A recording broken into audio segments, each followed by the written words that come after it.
মুকুন্দপুর সর্বজনীনের এবারের দুর্গাপুজোর মূল বৈশিষ্ট্য ধরা থাকছে তাদের উপকরণ ব্যবহারের মাধ্যমে। পলিফাইবারের তৈরি একাধিক জিনিসপত্র দিয়ে তৈরি হচ্ছে এবারকার মণ্ডপ।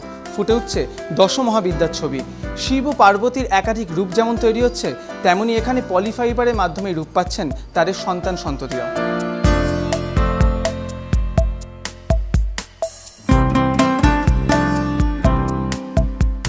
শিবের আলয় হলো শক্তির উৎসস্থল। আমাদের টোটাল মণ্ডপটা আপনার তৈরি হচ্ছে হলো পলিফাইবারের মানে নিত্য ব্যবহার্য যেসব বস্তু আছে সেই সব জিনিসগুলো দিয়ে এরকম 36টা আইটেম দিয়ে আমাদের এবার পুরো পুজো মণ্ডপটা সাজানো হচ্ছে।